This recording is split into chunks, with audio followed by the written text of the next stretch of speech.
दोस्तों, आप सभी महामाई जगदम्बा देवी दुर्गा के बारे में तो जानते ही होंगे।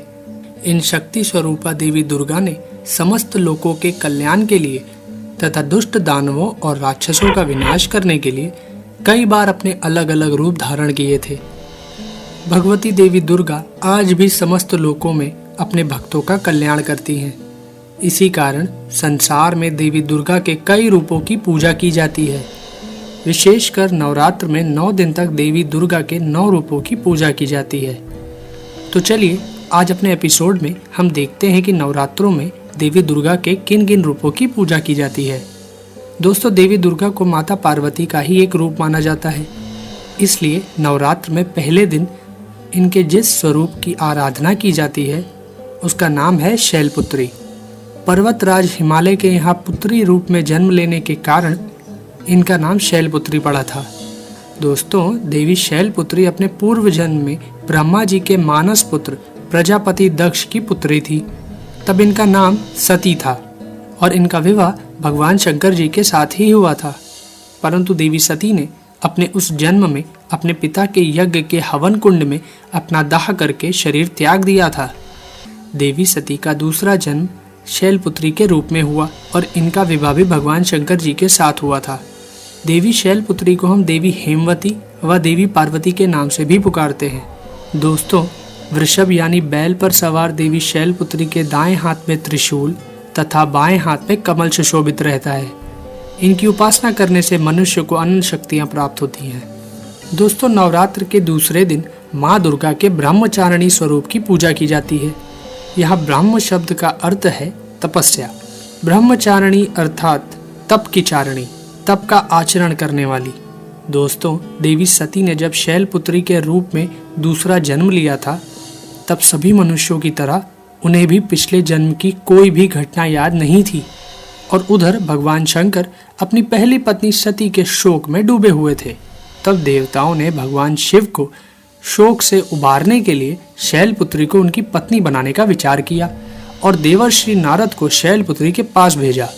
देवर्षि नारद ने देवी शैलपुत्री को जब भगवान शंकर को अपना पति बनाने के लिए प्रेरित किया तब देवी शैलपुत्री ने भगवान शिव को अपने पति के रूप में प्राप्त करने के लिए हजारों वर्ष तक इतनी कठोर तपस्या की थी कि तीनों लोकों में हाहाकार मच गया था। दोस्तों, देवी शैलपुत्री की वह तपस्या बड़ी ही अभूतपूर्व थी। ऐसी कठोर तपस्या कभी कोई नहीं कर पाया था। इस कारण ही उनका नाम ब्रह्मचारिणी पड़ गया था। देवी दुर्गा के इस ब्रह्मचारिणी स्वरूप के दाहिने हाथ में जप की माला तथा बाएं हाथ में कमंडल रहता है। इनकी उपासना करने वाले मनुष्य कठिन से कठिन संघर्षों में भी अपने कर्तव्य पथ से विचलित नहीं होते हैं। दोस्तों, नवरात्र के तीसरे दिन माँ दुर्गा की तीसरी शक्ति चंद्र घंटा की पूजा की जाती है। माँ दुर्गा के इस स्वरूप के मस्तक में घंटे के आकार का अर्धचंद्र है। इसी कारण इन्हें चंद्र घंटा देवी कहा जाता है। दोस्तों, सिंह पर सवार देवी चंद्र घंटा के 10 हाथ हैं और उनके 10 हाथों में अस्त्र और शस्त्र विराजमान हैं। देवी चंद्र घंटा की मुद्रा देखने में ऐसी प्रतीत होती है जैसे कि वो युद्ध करने के लिए तैयार हैं। नवरात्र की दुर्गा उपासना में तीसरे दिन की पूजा का बहुत ही ज़्यादा महत्व है, क्योंकि देवी चंद्र घंटा शीघ्र फल देने वाली देवी है। इनकी भक्ति करने वालों को इनकी कृपा से जल्द ही अलौकिक वस्तुओं के दर्शन होने लगते हैं, दिव्य सुगंधों का अनुभव होने लगता है तथा तरह तरह की दिव्य ध्वनियाँ सुनाई पड़ने लगती हैं। कहते हैं ऐसे क्षणों में भक्तों को बड़ा सावधान रहने की आवश्यकता होती है। देवी चंद्र घंटा की साधना पूर्ण होने पर अति शीघ्र फल प्राप्त होता है। माँ चंद्र घंटा अपने भक्तों के समस्त पाप और बाधाएं नष्ट कर देती हैं। दोस्तों, माँ दुर्गा के चौथे स्वरूप का नाम है कुष्मांडा। जब हमारी इस सृष्टि का कोई अस्तित्व नहीं था, चारों तरफ सिर्फ अंधकार ही अंधकार था, तब इन्हीं आदिशक्ति माँ दुर्गा ने इस ब्रह्मांड की रचना की। अंड अर्थात ब्रह्मांड को उत्पन्न करने के लिए ही आदिशक्ति ने इस स्वरूप को कुष्मांडा देवी के नाम से पुकारा जाता है। इनका निवास सूर्य लोक के भीतर के लोक में है, तभी इनके शरीर की कांति और प्रभा सूर्य के ही समान है। इनके तेज की बराबरी कोई भी देवी देवता नहीं कर सकता है। इस ब्रह्मांड की सभी वस्तुओं और प्राणियों में स्थित तेज इन्हीं की छाया है।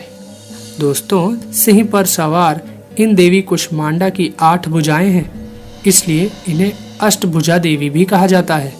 इनके हाथों में कमंडल, धनुष, बाण, कमल पुष्प, अमृत कलश, चक्र, गदा और सभी सिद्धियों तथा निधियों को देने वाली जपमाला है। नवरात्र के चौथे दिन माँ दुर्गा के इसी स्वरूप की उपासना की जाती है। संस्कृत में कुष्मांड कुम्हड़े यानी कद्दू को कहा जाता है। देवी कुष्मांडा को कुम्हड़े की बलि सर्वाधिक प्रिय है, इस कारण से भी यह कुष्मांडा कही जाती है। दोस्तों, माँ दुर्गा के इस स्वरूप की उपासना बड़े पवित्र तथा स्थिर मन से कुष्मांडा देवी के स्वरूप को ध्यान में रखकर की जानी चाहिए। इनकी उपासना से भक्तों के समस्त रोग शोक नष्ट हो जाते हैं और आयु, बल और आरोग्य की वृद्धि होती है। दोस्तों, नवरात्र के 5वें दिन माँ दुर्गा के जिस स्वरूप की पूजा की जाती है उस स्वरूप का नाम है स्कंद माता। दोस्तों, भगवान स्कंद कुमार, जिन्हें भगवान कार्तिकेय भी कहा जाता है, उनकी माता होने के कारण माँ दुर्गा के इस 5वें स्वरूप को स्कंद माता के नाम से जाना जाता है। इनके विग्रह में भगवान स्कंद जी बाल स्वरूप में इनकी गोद में बैठे होते हैं। स्कंद माता स्वरूपनी देवी की 4 भुजाएं हैं। दाहिनी तरफ की ऊपर वाली भुजा से इन्होंने भगवान स्कंद को गोद में लिया हुआ है और नीचे वाली भुजा में कमल पुष्प लिए हुए हैं। इसी तरह बाईं तरफ की ऊपर वाली भुजा वर मुद्रा में है तथा नीचे वाली भुजा में कमल पुष्प लिए हुए हैं। दोस्तों, स्कंद माता कमल के पुष्प पर विराजमान रहती हैं, इस कारण इन्हें पद्मासना देवी भी कहा जाता है। साथ ही इन देवी स्कंद माता का वाहन सिंह भी है। स्कंद माता की उपासना करने से बाल रूप स्कंद भगवान की पूजा स्वयं हो जाती है। यह विशेषता केवल इन्हीं देवी को प्राप्त है। दोस्तों, माँ दुर्गा के 6ठे स्वरूप का नाम है देवी कात्यायनी। पूर्व काल में कत नाम के एक महर्षि हुए थे, जिनके पुत्र हुए थे ऋषि कात्य। इन्हीं ऋषि कात्य के गोत्र में ऋषि कात्यायन उत्पन्न हुए थे। ऋषि कात्यायन ने बहुत वर्षों तक माँ भगवती की तपस्या की थी। उनकी इच्छा थी कि माँ भगवती उनके घर पुत्री के रूप में जन्म ले। दोस्तों, कहा जाता है कि जब दैत्य महिषासुर का वध करने के लिए भगवान ब्रह्मा, विष्णु और महेश तीनों ने अपने तेज के अंश से माँ दुर्गा को उत्पन्न किया था, तब महर्षि कात्यायन ने ही सर्वप्रथम उन देवी दुर्गा की पूजा की थी। इसी कारण से देवी दुर्गा का यह स्वरूप देवी कात्यायनी कहलाया और ऐसी मान्यता है कि इन्हीं देवी कात्यायनी ऋषि कात्यायन के यहाँ पुत्री के रूप में उत्पन्न हुई थी। दोस्तों, सिंह पर सवारी करने वाली देवी कात्यायनी का स्वरूप बड़ा ही भव्य तथा दिव्य है। इनकी 4 भुजाओं में दाहिने तरफ की ऊपर वाली भुजा अभय मुद्रा में है तथा नीचे वाली भुजा वर मुद्रा में है।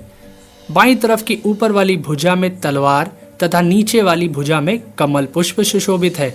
माँ देवी की इस कात्यायनी स्वरूप की पूजा नवरात्र के 6ठे दिन की जाती है। माँ कात्यायनी अपने भक्तों को 4 फल अर्थ, धर्म, काम और मोक्ष प्रदान करती हैं। दोस्तों, नवरात्र के 7वें दिन माँ दुर्गा के कालरात्रि स्वरूप की पूजा की जाती है। देवी कालरात्रि के शरीर का रंग घने अंधकार की तरह काला है। सर के बाल बिखरे हुए हैं और इनके 3 नेत्र हैं। इनकी नाक से अग्नि की भयंकर ज्वालाएं निकलती रहती हैं। गधे पर सवारी करने वाली देवी कालरात्रि के दाहिने तरफ की ऊपरी भुजा वर मुद्रा में है तथा नीचे वाली भुजा अभय मुद्रा में है। बाईं तरफ की ऊपर वाली भुजा में लोहे का कांटा है और नीचे वाली भुजा में खड़ग है। माँ कालरात्रि का स्वरूप देखने में अत्यंत भयानक है, परंतु यह सदैव शुभ फल प्रदान करती हैं। इसी कारण इनका नाम शुभंती भी है। दानव, दैत्य, राक्षस, भूत, प्रेत आदि इनके स्मरण मात्र से भयभीत होकर भाग जाते हैं।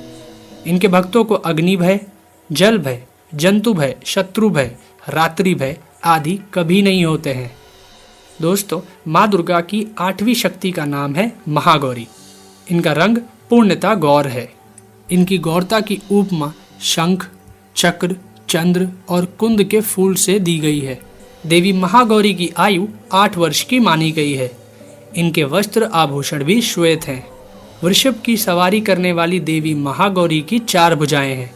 इनके दाहिनी तरफ का ऊपरी हाथ अभय मुद्रा में है और नीचे वाले हाथ में त्रिशूल है और बाईं तरफ के ऊपर वाले हाथ में डमरू और नीचे वाला हाथ वर मुद्रा में है।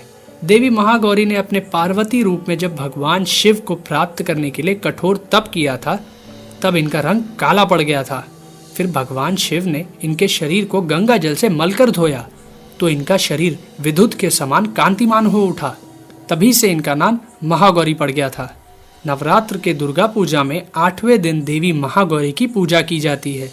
देवी महागौरी की उपासना से सभी पाप नष्ट हो जाते हैं। भविष्य में कभी पाप और दुख भक्तों के निकट नहीं आते हैं। माँ दुर्गा की नवी शक्ति का नाम सिद्धिदात्री है। यह देवी सभी प्रकार की सिद्धियों को देने वाली है। देवी सिद्धिदात्री की कृपा से ही भगवान शिव का आधा शरीर स्त्री का हो गया था और वह संसार में अर्धनारीश्वर के नाम से जाने गए थे। सिंह की सवारी करने वाली देवी सिद्धिदात्री कमल के पुष्प पर भी आसीन होती हैं। इनकी 4 भुजाएं हैं, जिसमें दाहिनी तरफ की नीचे वाली भुजा में चक्र तथा ऊपर वाली भुजा में गदा विराजमान है तथा बाईं तरफ की ऊपर वाली भुजा में कमल पुष्प तथा नीचे वाली भुजा में शंख है। नवरात्र की दुर्गा पूजा में 9वें दिन देवी सिद्धिदात्री की पूजा की जाती है। देवी सिद्धिदात्री की उपासना पूर्ण कर लेने के बाद भक्तों की सभी मनोकामनाएं पूरी हो जाती हैं।